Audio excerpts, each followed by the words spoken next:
ने 1 अप्रैल से तय किया है राजस्थान के अंदर संगठन के विस्तार करने के लिए, संगठन को आगे बढ़ाने के लिए और मजबूत करने के लिए ग्राम पंचायत इकाइयों गठन कर रहे हैं, जिसमें ग्राम पंचायत का अध्यक्ष होगा। क्योंकि नई ग्राम पंचायतें बनी हैं, इसलिए पहले जब परिसीमन हो रहा तो हम इस काम को कर नहीं पाए थे। नगर निकायों में भी वार्डों का नया गठन हुआ है, उसका भी परिसीमन होकर के अब फाइनल हो गए हैं। 14,000 से ज़्यादा जो ग्राम पंचायतें हैं उनमें हम लोग ग्राम पंचायत के अध्यक्ष, उसकी कार्यकारिणी का गठन करेंगे।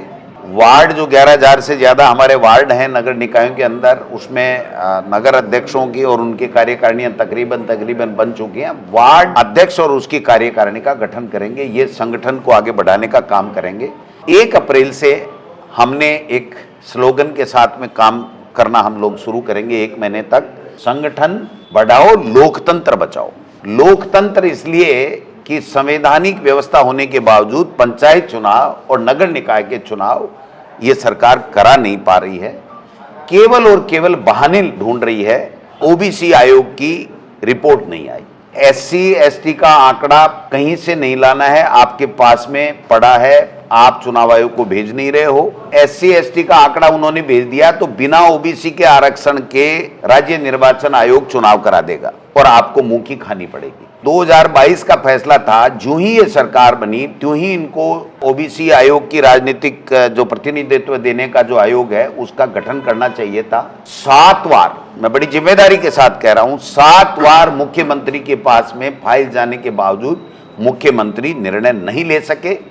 और इसके कारण से जब हाईकोर्ट के अंदर लोग जाकर के कंटेम्प्ट तक लगाया और तब जाकर के इन्होंने 8 महीने पहले उन्होंने ओबीसी आयोग का गठन किया। 3 महीने में उसका कार्यकाल 3 महीने का था, 3 महीने में काम होना था, लेकिन ये 3 महीने में नहीं कर पाए क्योंकि इन्होंने उस 3 महीने के शुरू के 6 महीने में यानी 2 बार बढ़ा करके कार्यकाल, एक बाबू नहीं दिया, गाड़ी नहीं, घोड़े नहीं, कोई सिस्टम नहीं, तो वो कहां से जाते और कैसे अपना काम करते।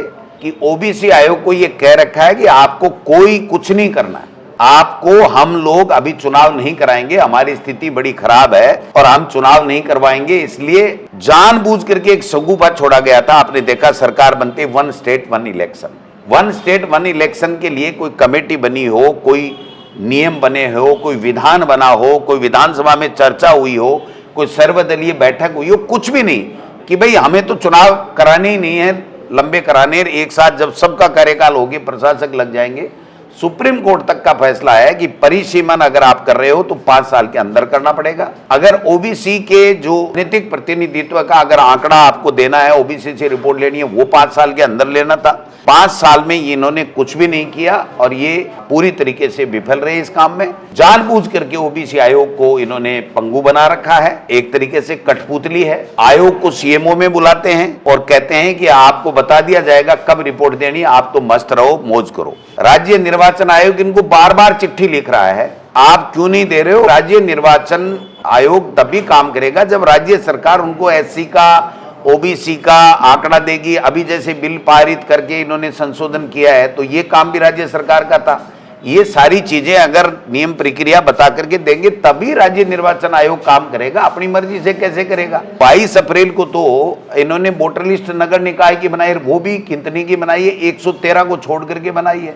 113 को जानबूझ करके सुप्रीम कोर्ट में लटका रखा है, यानी जानबूझ करके नई वोटर लिस्ट जो शुद्ध वोटर लिस्ट बताई जा रही है उससे चुनाव नहीं करा करके पुरानी वोटर लिस्ट से चुनाव करा रहे हैं।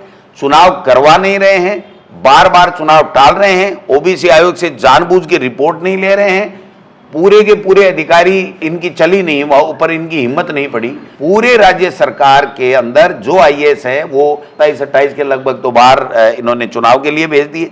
ये राजस्थान ही मिला था क्या? जब पंचायत चुनाव और नगर निकाय के चुनाव होने हैं तो फिर यहां से इतने अधिकारी क्यों उठाए? 60-70 के लगभग मंसूरी में 1 महीने की 1.5 महीने की ट्रेनिंग में जा रहे हैं। पैसा इनके पास में है नहीं, खर्चा करने के लिए 1 रुपया कोई है नहीं, कोई काम इनका कोई हो नहीं रहा है, पूरी तरीके से फैल है। जानबूझ करके प्रजातंत्र को खत्म करने के लिए, लोकतंत्र को खत्म करने के लिए शहरी निकायों में और ग्रामीण के अंदर ये लोग बाग चुनाव नहीं करा रहे हैं, तो इसको लेकर के हम एक जन जागरण अभियान हमारा जो है वो प्रदेश कांग्रेस कमेटी की तरफ से तमाम जिलों के अंदर, तमाम ब्लॉकों के अंदर, मंडल के अंदर, नीचे के लेवल तक लेकर के जाएंगे। साथ साथ हमारा संगठन भी बढ़ेगा और साथ साथ हम लोग लोकतंत्र को बचाने की लड़ाई भी लड़ेंगे।